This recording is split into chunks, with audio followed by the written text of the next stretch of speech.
All right, so I'll slowly get started on the introduction because we don't have that much time today. So on behalf of the SAIS Netherlands Alumni Network, on behalf of the Netherland-America Foundation, welcome to everyone tuning in today. We're so excited to have you all. We're so excited for this conversation. So welcome to the SAIS alumni, welcome to the Ivy League alumni, welcome to the Netherland-America Foundation affiliates, all those from Leiden University, and everyone else joining us. We're excited to have you here today.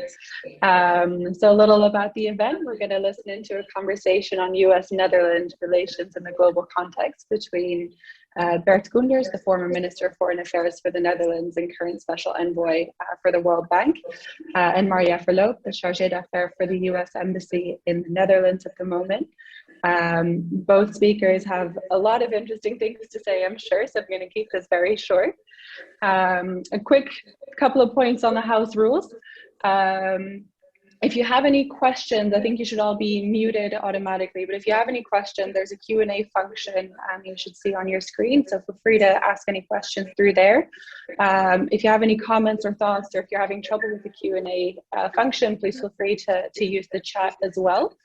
And with that, keeping it short and sweet, I'm going to hand it over to David Hamburger. David, please go ahead. Thanks very much, Frila, and thank you all very much for joining us. I know we have a bit of competition with the Netherlands, North Macedonia game, so thank you for choosing to be with us. Hopefully it'll be at least as entertaining. So we have a lot to discuss, and I want to cover a lot of ground, but let me first ask our speakers. I mean, the last year has been a tremendously tumultuous one for a number of reasons. Setting aside the pandemic, how would each of you assess in maybe 2 or 3 minutes the current state of US-Netherlands relations specifically and US-EU relations more broadly? Broad question, brief amount of time right now. Bert, I'll let you begin.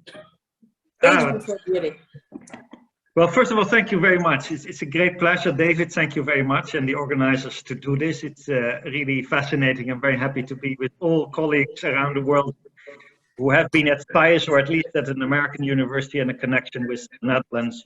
Look, and thank you that we can have this conversation. I think is an absolutely pivotal a moment.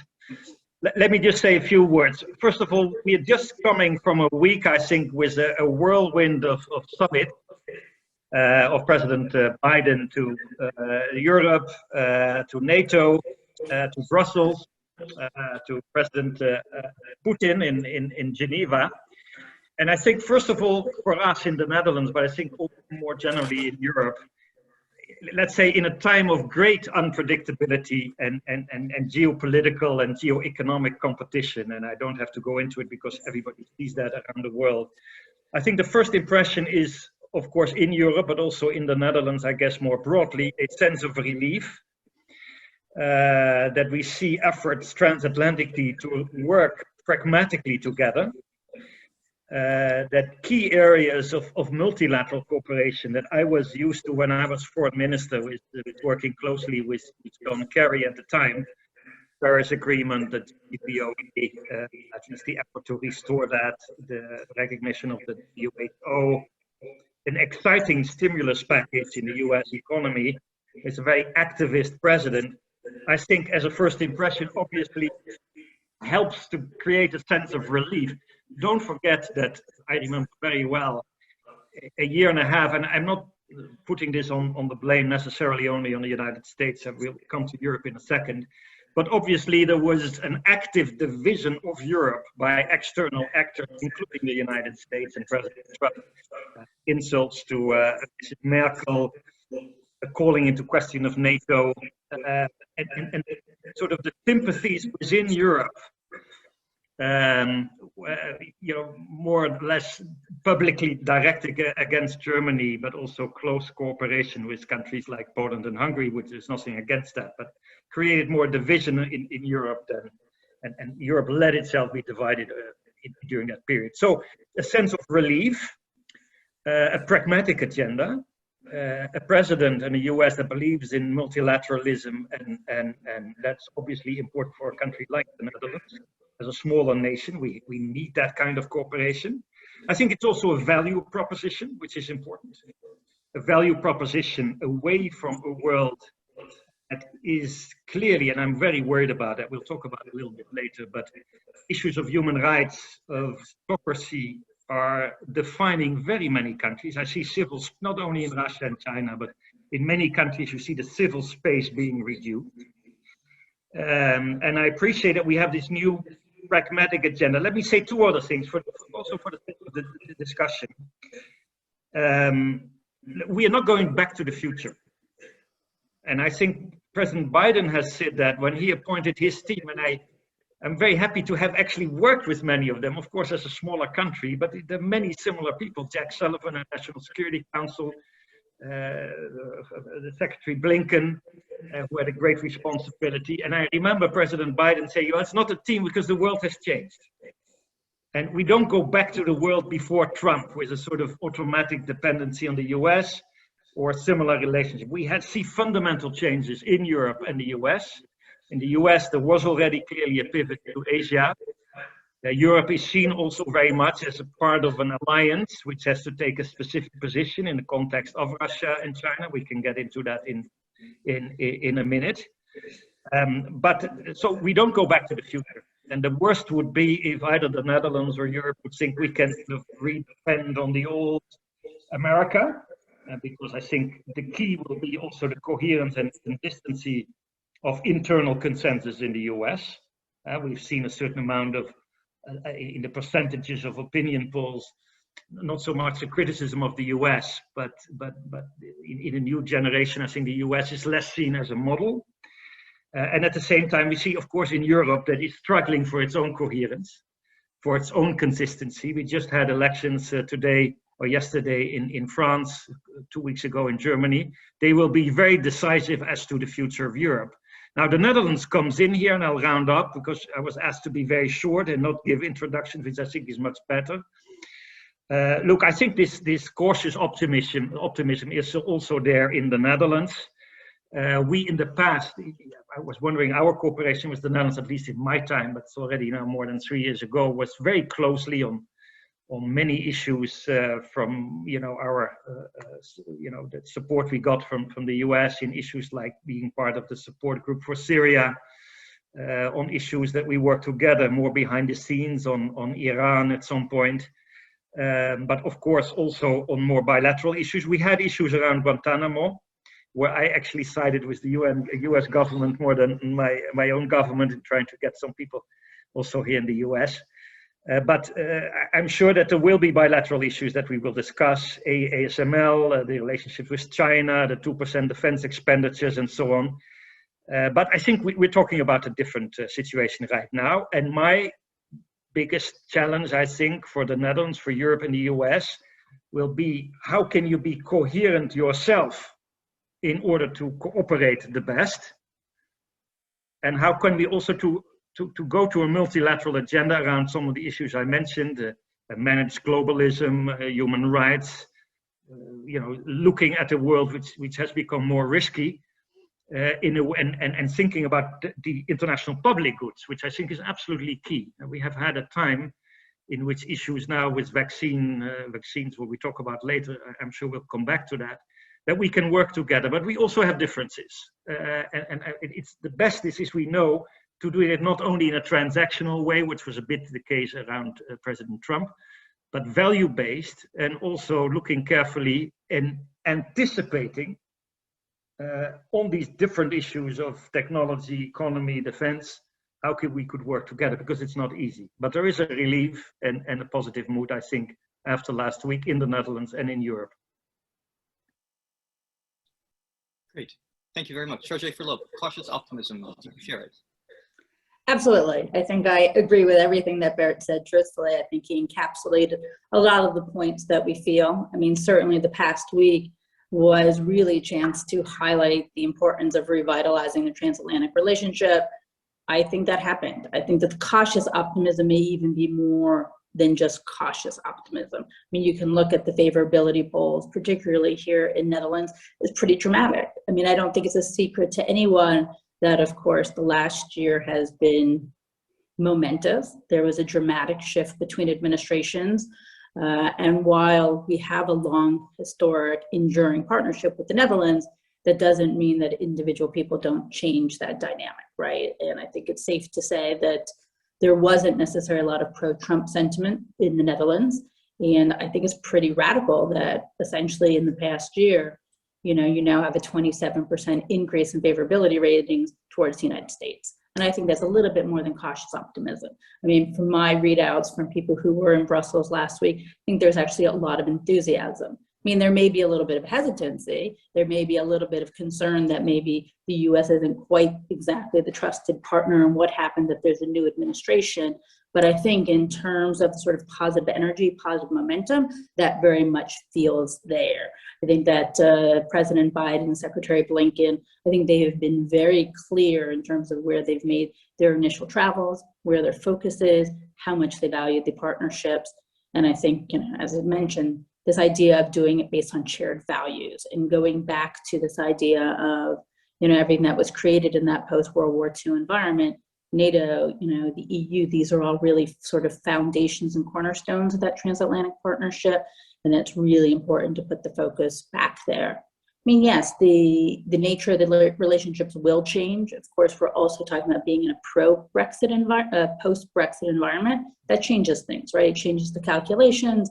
We are looking at the elections in France. We will have, looking at what changes with Merkel stepping down and a Merkel successor, looking at what happens with sort of the Franco-German ties in that relationship and where the Netherlands positions itself vis-a-vis being this very transatlantic focus, wants to be a key partner and a key sort of a window for the US into the EU versus also wanting to make sure that they're really part of a strong European Union. I think that there's definitely some recalibrations going on, right? And I think that we will see hopefully both a stronger transatlantic alliance as well as a stronger European Union. I think that for both parties, the stronger we are combined, the better we are in terms of being able to address many of the bigger global challenges. And I think people do want to see us work together on economic issues,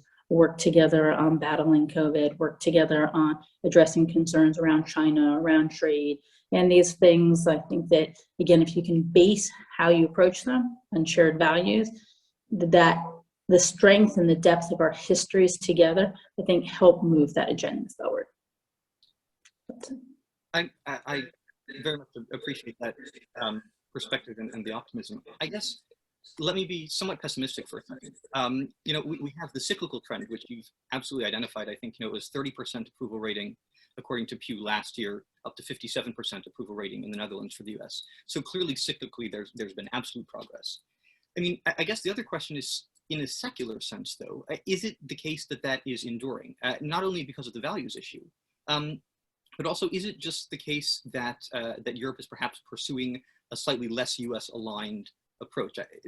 Pointing again to the Pew poll, for example, I think it was something like only 17% of Netherlanders or Europeans surveyed found that the US is a good example for democracies going forward, even though the vast majority of them feel the US was that way in the past. So is that skepticism in Europe about the US especially, or do you think that is more a drive for self-reliance and sort of self-image creation in Europe external to the US? Minister, do you want me to take that first, or? That's sure. Right. Go ahead, Marja. Go ahead. I mean, I Difficult think question, so go ahead. I mean, I actually think it's a good one, but I also think there's a progression in society. I think there generally is a little bit more cynicism and a bit more skepticism, and maybe some of it is brought on and exacerbated by social media, by media in general, by, obviously what happened on Capitol Hill on January 6th, right? I think it's natural that we're seeing these tensions in our democracies. We are seeing growing inequities. We are seeing more of a reckoning with some of our racial disparities. I actually think it's good that there's skepticism, but I think it also means that there's more dialogue and discussion and debates about some of our flaws. I think the healthy thing about a democracy is hopefully we're able to talk about these things openly and transparently. But yes, I mean, I think it's somewhat that we've been more open and willing to talk about some of these concerns. But I also think it's just naturally, right, as the US is perhaps not the only as sort of China's economic power has grown, I think there's been a shifting. You do naturally have a younger generation that isn't only looking towards the US, you know, just like we've pivoted to Asia. There are obviously parts of the younger population that are looking at other parts of the world who haven't enjoyed the cultural dominance, right? Or perhaps have had concerns about the growth of large US multinationals, right? I think it's natural that anytime anybody sees somebody grow, any country growing too big or too strong, it's easier to criticize, and it's more natural to want to criticize. But I think it's also natural that people are looking at other options. And I do think that under the Trump administration, you know, the concerns within Europe were very, very real, right? And I think the discussion around strategic autonomy and how much should they be able to stand alone, and you know, as of course the EU expands itself, they're spending so much more time focused internally in terms of how do they make that a workable mechanism, right? The European Union itself has to spend more time focused on how do we keep this truthfully massive government structure also sort of flexible and agile and able to respond to things and able to not only, you know, perhaps partner with the US, sometimes counter the US, right? I think that those are lots of questions that the European Union and members of the European Union naturally have to grapple with as well. Things have changed a lot. And so no, it's not just cyclical. I think that the trend is probably there to stay.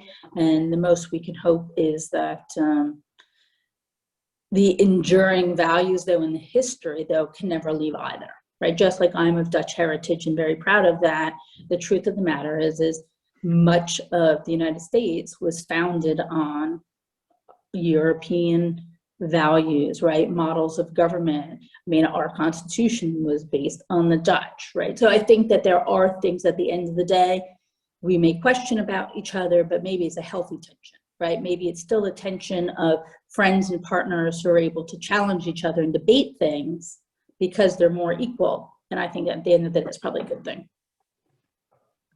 Yeah, we have a risk here that all these SAIS alumni think about things very similarly. So I'm not trying to take a lot of distance from what has just been said. Look, maybe one remark still about if I sounded too cautious or cautious optimism. My cautiousness of the optimism was not so much about this visit or, you know, what President Biden said as you know, the US is back. As I said, there was an enormous sense of relief for the many reasons I mentioned.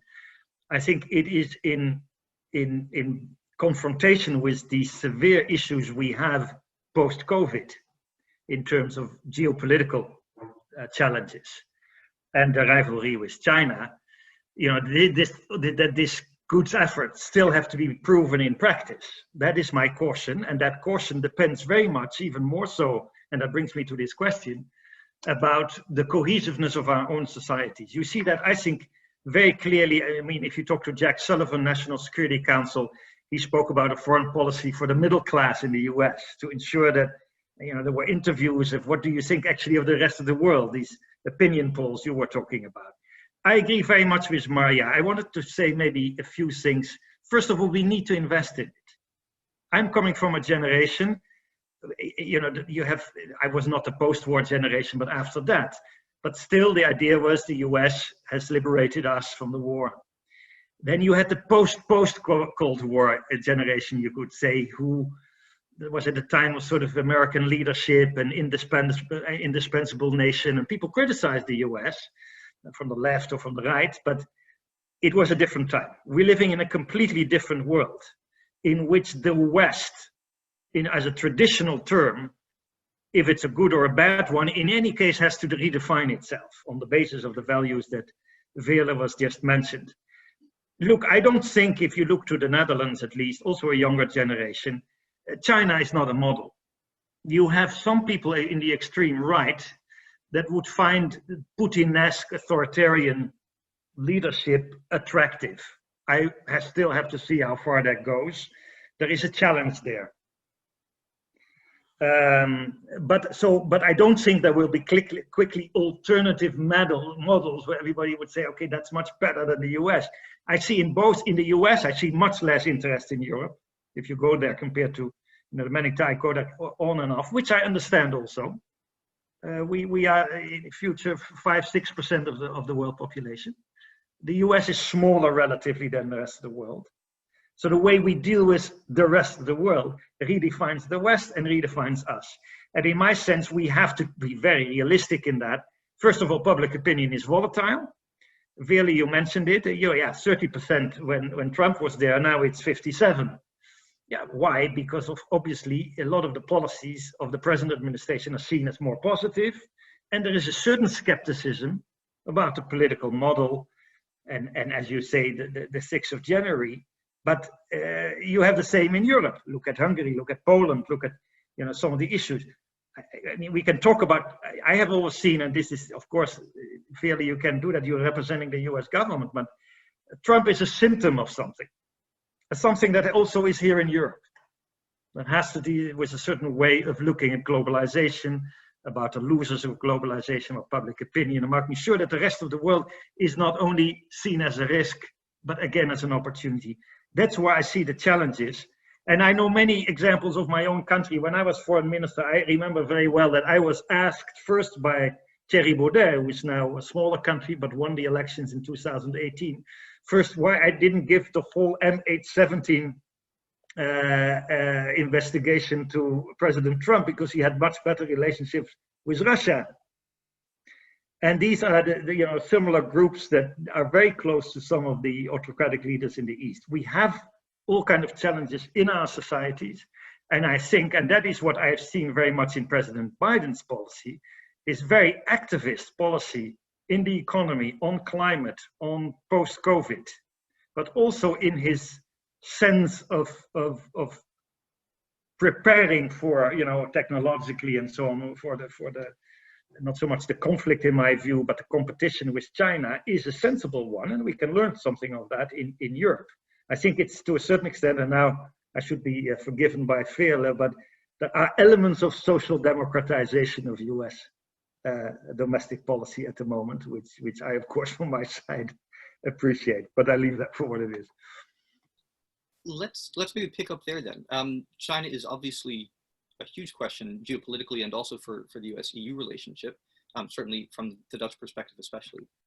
How do you see that trajectory going? Obviously, the Biden administration has been clear, I think, that there are areas of cooperation and competition potentially.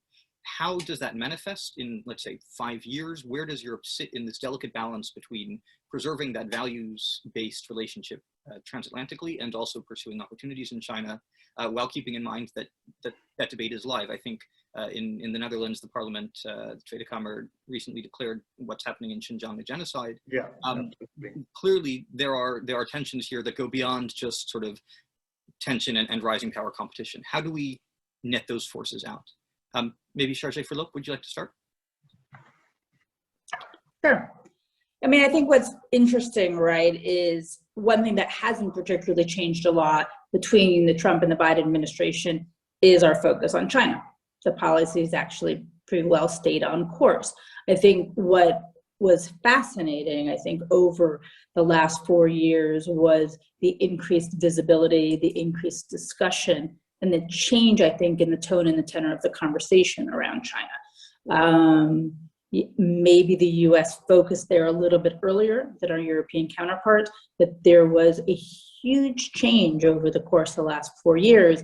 And so it's a little bit of an interesting convergence that you have the Biden administration coming in and saying, yes, we're approaching China through this lens of competition while recognizing that there's also both adversarial and cooperative elements. And I think we're just fortunate that at this point, I think our European allies are much, much closer to being willing to discuss it from the same platform and from the same perspective. And I think at the US-EU summit, there was several commitments made to start various working groups and task force. I mean, I think both economies recognize that we're better as a bloc, right? Together, we're about 780 million people. And if we want to have a level playing field against China on the economic front, then it works well to sort of sit down together and look at supply chain concerns, to look at, some technology, cybersecurity concerns together, and maybe be forward-looking. And some of it maybe might not manifest itself right away, but I think the commitment at least is there to say, hey, look at that 5 to 10 year trajectory and think, what do we need? What do we want? What do we want to ensure are not necessarily industries that are going to be solely, based out of China, et cetera. I think that the conversation will become much more of a balancing act on weighing and factoring in things like human rights. There's been a huge amount, right, of more coverage regarding human rights concerns in Xinjiang, regarding, anti-democratic movements in Hong Kong, what's happening in Tibet. I think, incursions in places, and obviously building ports, and the sort of growth of Chinese presence around the world. I think awareness around all of that has been growing, which has given us a lot of food for thought, I think. And if anything, this last year with COVID and supply chain issues and everything from personal protective supplies to what we're seeing happening with sort of COVID vaccine diplomacy, I think that this has become a very, very rich, thread for conversation. Things like, the West sort of commit green is all going to get balanced out with, yes, but do you want to be purchasing all of solar panels from China that is being made with forced labor? I think that you're going to start seeing countries, well, what should the balance be, right? Where are our priorities? And certainly we want to work closely with the Europeans on both climate goals as well as on human rights goals. Chargé, Philip, I think we might have lost you. Minister Koenders, do you want to pick up on that thread? Where does Europe sit in this balance, both now and perhaps in the coming years? The honest answer is, it's not a very good answer, but I don't know. And here I think China is the most complex issue for transatlantic relationships and more in general. And I don't think we found the right answers to it yet, but it's clear if we want to go back to last week, but I see that as something of that week, and we have to see if this strategy really works. Look, why is China a key issue right now? I think we all know why. It's a competitor, if you wish as it's called in the European language, a strategic rival, economically and technologically. It's very clear. And secondly, we see a leadership there that's much more centralist and authoritarian than it used to be. And this together creates the challenge. And then the question is, how do we answer to that? Look, I know how difficult it is. I've had my own visits to China. We had the state visit.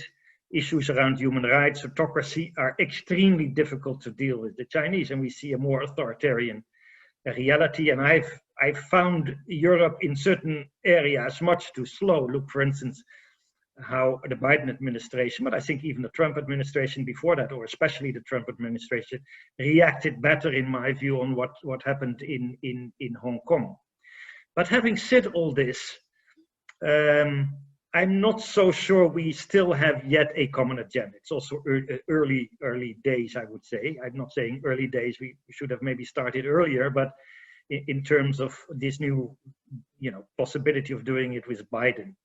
I think Europe, frankly, to be honest, it's not only what I think, but what is a fact, is divided on this. I saw today that the Bundeskanzler candidate in Germany, and they are much more important than the Netherlands on this, very clearly on saying that for a new Christian democratic leadership, if they are elected in Germany, China is not seen as an enemy. China is not seen so much as a threat. It's more a country that is automatically growing, and we have to be much more forceful in terms of reciprocity. If they invest here, there are rules, then we should have the same there, same on intellectual property. Maybe very weak on human rights, actually, because of the way the German economy works. But I think also in sort of more philosophical ways, that they see, differences in terms of how you can be most effective as a country like China. I saw Macron, we had now for the first time in the NATO declaration a reference to China, which I think is correct, because China is not only there in China, but also in the cyber world, in the hybrid world, in the espionage world, and so on and so forth. That is something else as putting it forward as a new area of cooperation in the broader sense of NATO. So I think here I was talking about cautious optimism. The devil here is much more than in the details.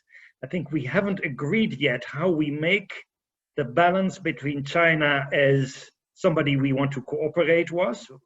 See, for instance, the visit of John Kerry to China on climate, where we look for, really conflict because we think the conflict is necessary, see human rights, and where it's competition and fair competition. And there, I think the US and Europe can work much better, and we are starting to do that in that transatlantic agenda on issues like standards. Trade is now about standards, about labor standards, about ecological and environmental standards, and so on and so forth.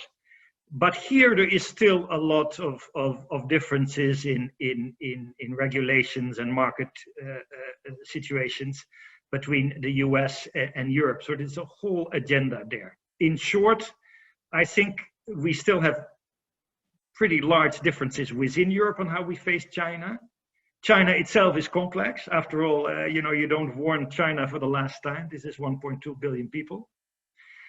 Thirdly, we have to watch, in my view, carefully in not starting a new Cold War, in putting everything in the framework of a G2. I think for Europe, you look at the arc of instability around us in the East, in the Balkans, and in Africa, is absolutely key. Of course, China has something to do with it. I was just talking about the visions of Europe by outsiders, and it includes China, but they are not very successful in this when you looked at the 16 European Union countries. But I feel very much that this agenda needs, and that's why this summit last week was important, needs much more refinement, and probably we don't agree on everything, and therefore that was exemplified, I think, by the China-European Union trade agreement at the end of December last year. Look, this is my personal view, so I was not in favor of that agreement because of very weak labor standards. But I didn't agree with those who said that Europe shouldn't have done it, simply because I think, we also have to look for our own coherence and interests as the US does. And in that setting, I think we have to try to solve as much as possible our mutual differences. And I understand the need to work together on this because we're talking about a major changing world landscape. Chargé, Philip, did you want to respond briefly on the trade question, or shall we move on to human rights more broadly? I think you may know that I had dropped off for a while. I'm not sure that I had caught the question, but truthfully, the response of Minister Koenders sounded spot on. I don't think I have anything more to add. Great. Let's talk briefly about human rights, and then I'm keen to open the conversation to our audience as well. We've spoken about human rights in the Chinese context. Let's also talk about it in the European context, in the context of internal coherence, Minister Koenders, in your terms. I mean, looking not only outside the EU and in the near areas like Belarus, but also, Hungary and Poland, both of which you've mentioned. I mean, how does the US, let me take a step back. So, I mean, the Biden administration, as Chargé Verloop has mentioned, has sort of cast part of the challenges of the last 4 years as this gives us increased appreciation for the preciousness of these values, and therefore we are redoubling our efforts to protect them. Is Europe in a position to cast these challenges in a similar way? How is there a coherent appreciation, do you think, of the problems of human rights in Europe? And how do you see that challenge as central or not central to the coherence internally that you've been discussing? Well, it's absolutely key. There's no doubt about it. First of all, the Biden administration, by its existence, already makes a difference. If you saw President Trump, I've seen that in my last year as minister when he was there, sort of joining up with Hungary and Poland. That it was not helpful. They felt themselves reinforced within Europe. Europe was a museum with old-fashioned values that was weak and so on. That kind of narrative, sort of the narrative of the illiberal democracies. Look, this is a major challenge. I can only talk about my own experience. When I was still minister, but nothing changed. It became only worse. Look at the enormous, disastrous law that we have seen. Can you imagine? We are in Europe today, and the Hungarian parliament adopts a law which basically means that on all LGBTI plus rights, you cannot propagate it, whatever that may be. This is so you're basically talking about, like we had in parts of Poland, sort of, if I may put it like that, gay-free zones. So it's a major issue. It's not a small issue. It's not something that we can say, okay, well, it's maybe, they have a little bit different view on certain things. No, this is quite fundamental. The same goes for human rights and the rule of law as they exist for the functioning of Europe, simply the internal market. To what extent can you actually trust the judges in Poland and Hungary? And to some extent, we see similar developments in Bulgaria and even Slovenia. If you're not sure what actually the independence is of that judgment. So I see it as a very serious problem. We can talk about, it's not the time for that, about the explanations for this. I mean, I see a lot of reasoning, not approving, obviously, because of the way that some of these countries were integrated in Europe, sometimes just simply having to copying what was in the West. There's a counter reaction to that. There is an urban-rural divide. There's an element of inequity. There are understandable issues why this is happening, but the situation is very serious. And it means, I think the Dutch position in that, not only when I was in government, also the present government, I think very strongly, including Prime Minister Rutte, has very clearly said last year, when we're talking about Corona bonds and the sort of post-COVID economic package, that simply going to the European Court for these kind of, well, deviation is a soft word, of European law is not enough. We have to link it to money. And I'm in favor of that. We have structural funds. Look, you can put it a bit more realistically too, and not overly. I was at the time in Hungary next to the foreign minister of Hungary. He's the same one as today, very nice guy, but extremely reactionary. And I basically told him, old-fashioned, small country, the Dutch are the biggest net payer per person of the European Union. You are the biggest net receiver of the European Union. Maybe it's not such a good idea to put the blame all the time of everything you don't like on migration in the European Union. Maybe there's something more to the reality. That's the language you sometimes have to use. And not only the language, but also the instruments. Now, I'm a realist. I realize they're part of the European Union. They have veto rights. I don't want to push them out. I want them in. These are countries in which the population is divided. We have a progressive mayor in Budapest. We have enormous demonstration of women and minorities in Poland. So it's also our obligation, I think, as European citizens, to work with the people in that country, but not to underestimate it. I think the credibility of the European Union is very low on human rights. By the way, of the West in general, there are some issues about our credibility when we don't have our own house in order, and especially in a time of autocracy, you get it back immediately. You can count on that.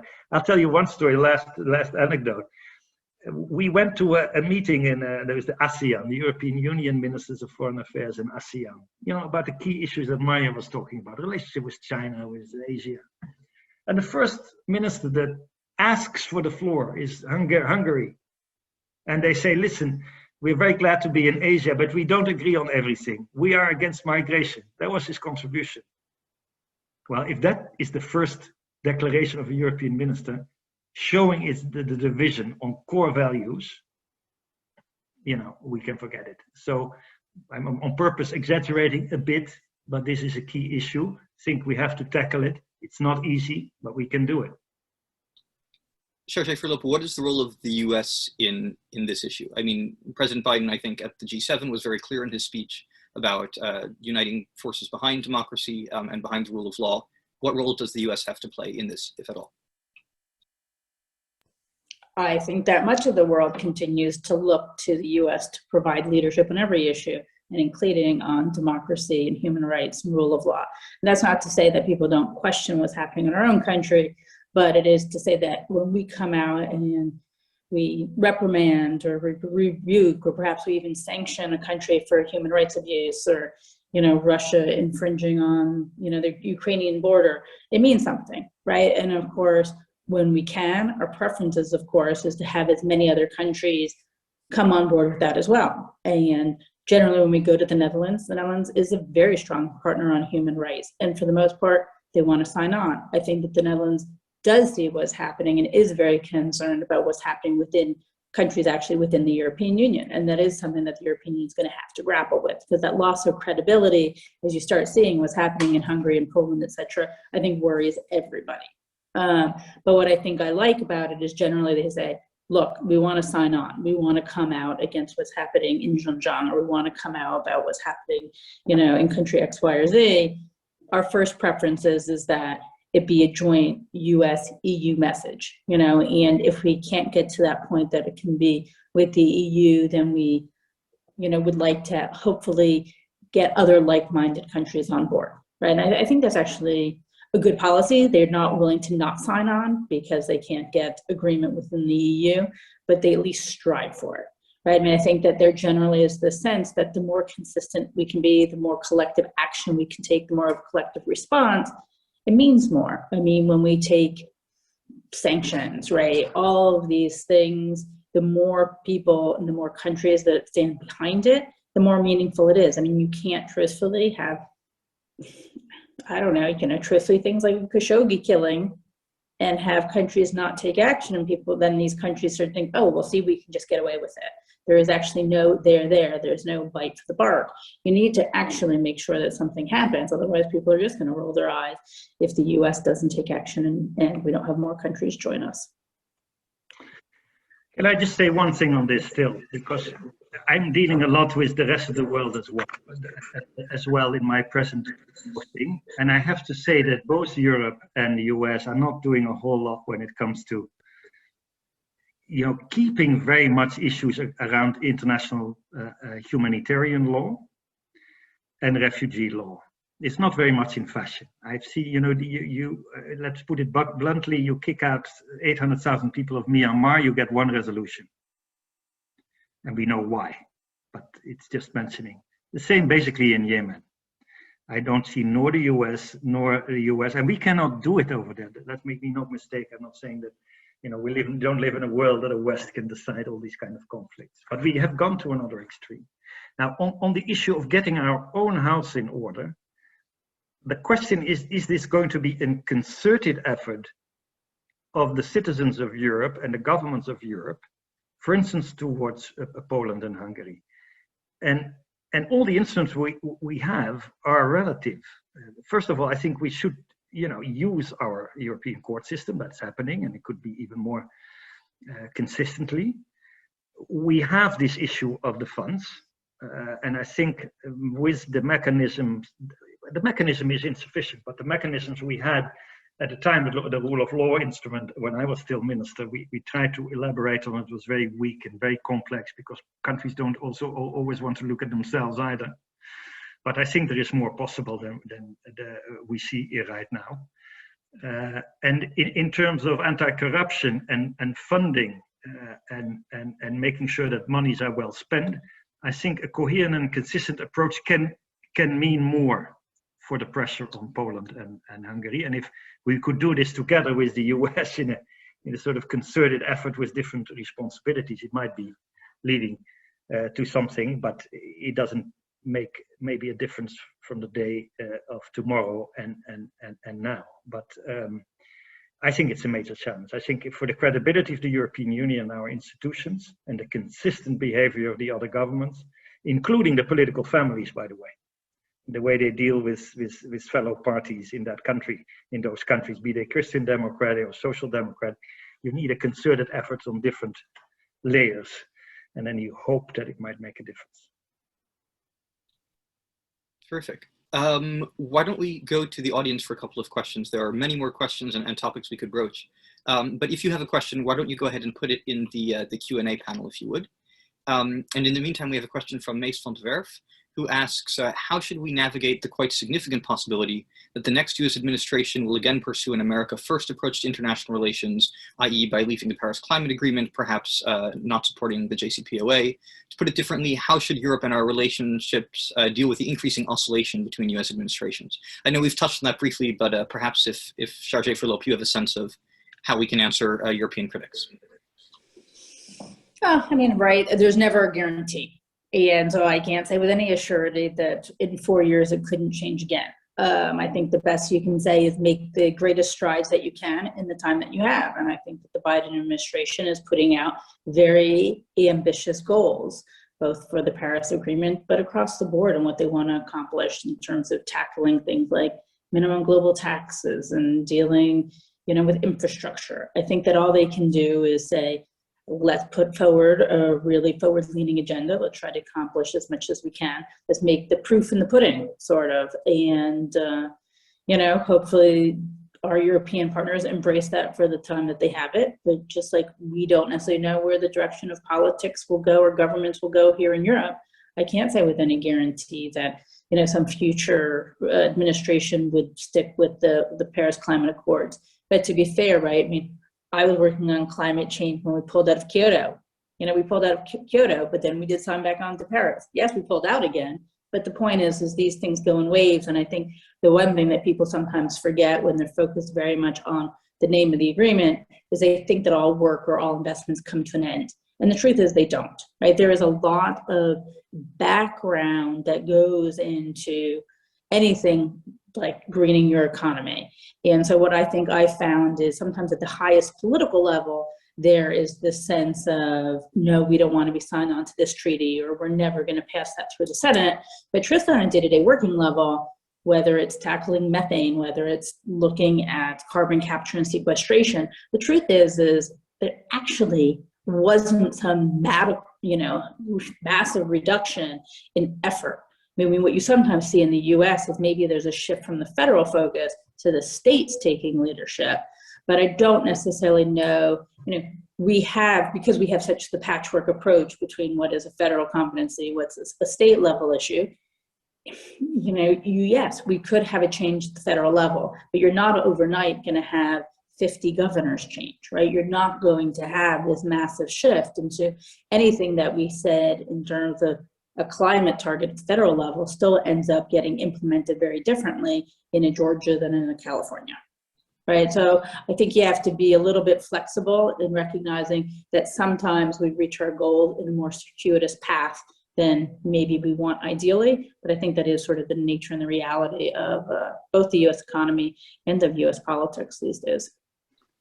That's quite interesting. I mean, you had mentioned perhaps member states signing on the human rights accords, even when the EU as a whole might not. Minister Koenders, does it go the other way around? Is it that from time to time as foreign minister, you would think, well, perhaps there's local or state level support, as Chargé Verloop was mentioning, even where there might not be federal support? Is that even a consideration in European policymaking? Yeah, it is. But it is. I mean, at the moment that President Trump, it was still when I was minister, decided to leave Paris, we immediately had a strategy to work more actively with certain states in the US, especially with the governor at the time of California, but also of some other states.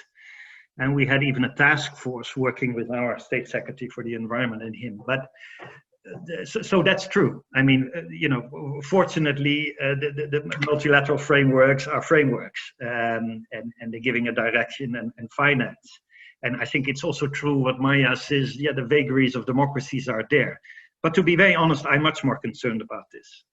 I do think it's a big risk that in 4 years, we could have again another administration, and then the patchwork could really be negative. At the moment, we need, and we've seen what the price is if you do everything transactional and nothing value-based, and it doesn't become pragmatism, but fighting each other. Look, every continent and country looks at its own interests. So I think there's 3 things we have to do on this.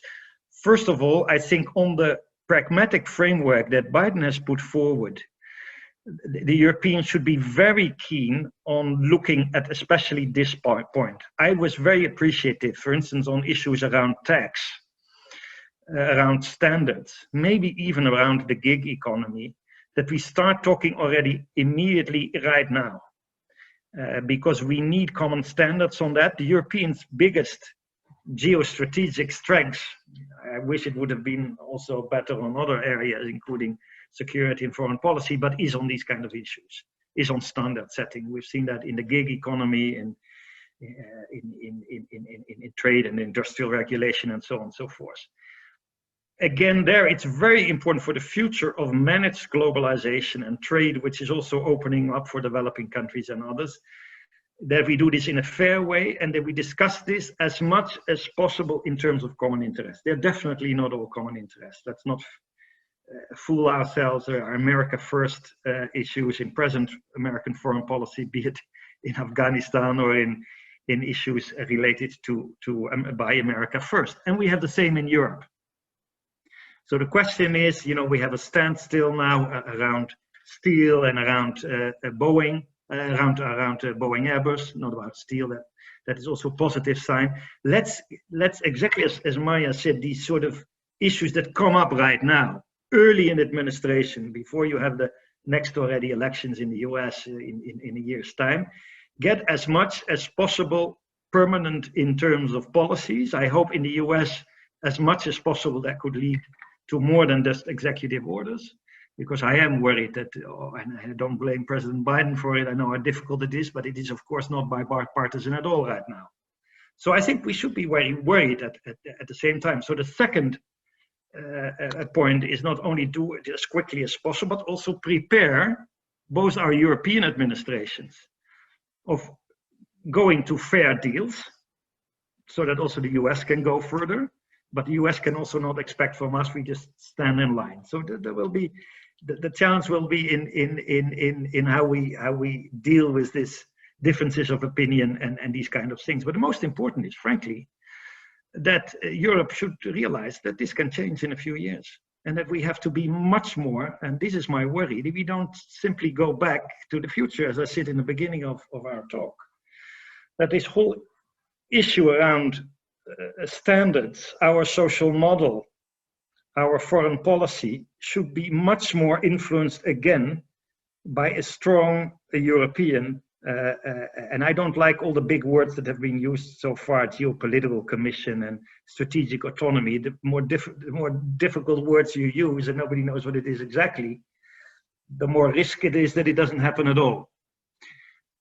But my perception would be for also a future Dutch government, going back to the Netherlands,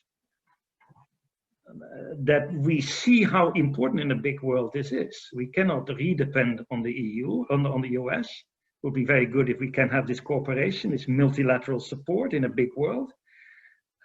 But let's prepare our foreign and economic policies on this.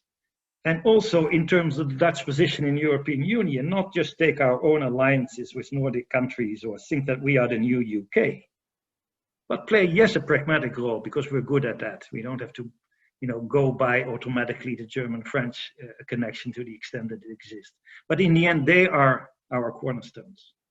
And I think that's very key. We have to think about these bigger initiatives around defense, security, foreign economic policy, digital and green revolution, in which we don't oppose the US, we cooperate as much as possible, but we realize that the world is a hard place, and in the end we need more of a realization that some of our problems are also very close by, and not necessarily in China, they are in North Africa, the Middle East and the Balkans.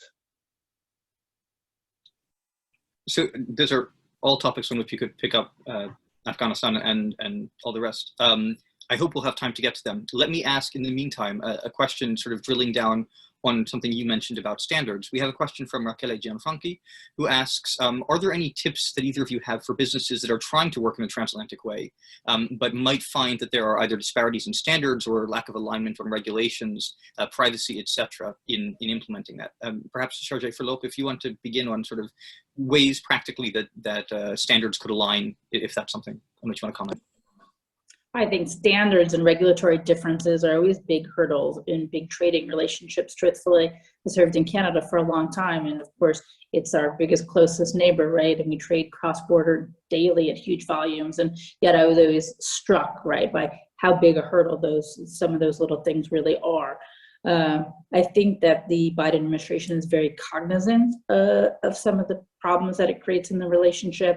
And when you talk about trying to create a level playing field in technology, in trade, I think that was in fact an early marker that they've put down. And so I think that's part of the reason they're creating this Trade and Technology Council, is in fact just try to start addressing those things, realizing that we kind of need to agree to disagree, that there's going to be certain parts of our economies that we will always approach differently, but that we really need to sort of sit down productively and constructively and figure out how we can address some of those regulatory things early on before they become huge irritants in the relationship. I think everybody wants to avoid the future Airbus Boeing type things, right? And I think there are world standard organizations. I think that collectively we're more concerned about the leadership of these organizations, realizing sort of the long-term repercussions if we're not sort of watching who's setting standards and what the standards are right from the foundation. But I don't think it happens overnight. I think that the best of all worlds, more big multinationals and companies on both sides of the Atlantic would also be forward-leaning and proactive in terms of proposing things, right? I think that sometimes businesses are a little too reactive, waiting until governments try to start regulating, and then of course everything comes up about, well, this doesn't work, or this, is too cumbersome for us. And I think that if we want to make that trade flow as easy as possible, I do think that some of these companies sitting down together and doing the brainstorming and putting the proposals forward would actually put them in the best place. Yeah, I would tend to agree with much what has been said. I think we have to also look. I mean, we were talking about China, we were talking about all kind of enormous problems, but I think there are certain priorities in this from a sort of a political point of view, if you wish. First of all, I think it's on the big companies that are part of our platform economy. I think there are differences of opinion on that, the different views on how you should regulate them, but we have, in terms of values, I think many similarities. That freedom online and offline should be the same, and that we have to look to, let's say, a free internet, whatever that might be. It's too much time. We don't have enough time to go into this, but obviously this is the biggest challenge. And I find it a big challenge also politically, because we're basically in the world looking right now at who establishes truth, who creates narratives. How do we get to a world which is again based on, if you wish, facts? And I know that's a difficult term. I think that's one of the biggest issues that's, under some of the realities we discussed tonight. So I think on this gig economy, and that has many aspects, from taxes, where the beginning has been made, to how do you deal with monopolies? How do you give people who have an account an identity and data rights and so on? I think that's very key. We work as much as possible on that together. The second is, I think, is on standards around the environment. So how do we ensure that when we all are, we're really going into green economies to create jobs, but also to create a better world? How do we ensure that we do that in a way which is managed and doesn't necessarily lead to protectionism? And it's being done in an equitable way. Again, major challenge. I think the pragmatic agenda that President Biden has proposed is a good one. We don't agree on this yet, but that's obvious. Even in Europe, we don't agree on this. If we are at the moment working with Poland to see, the mine workers there. How do you make it equitable? That's not only a transatlantic issue, by the way. I was the most disappointed, if you wish to say something, maybe because I'm working on that a lot, that on both vaccines and finance to developing countries, and I'm not only talking about the poorest, and in terms of climate funding, these three main elements in which the world is much better, much bigger than a transatlantic world. These summits didn't look very much at that. I mean, it was frankly very short on any sensible vaccine production policy in the rest of the world. It was very weak on commitments on financing some of the big institutions. If you look to the fact that in most of the poor and developing countries, there have been no counter-cyclical funds. And while China, the US, and now Europe is quickly recovering, we see for the first time 150 million extra poor in the world. Well, listen, we're not going to solve that at 8 o'clock, but I think, you know, this transatlantic unity is important. It's different than before. We have to face Russia and China, hopefully in a sensible way. But the rest of the world we don't count in might actually be more decisive if we import instability or we export stability, and that's part of a larger agenda. That is a topic worthy of an entire other conversation, and hopefully we'll have a chance to have it. But let me lighten the mood a little bit and ask each of you final question, which is, what is your favorite SAIS memory? And then I'm going to turn it over to Veerle, because we are, as Minister Koenders said, at 8 o'clock. So favorite SAIS memory.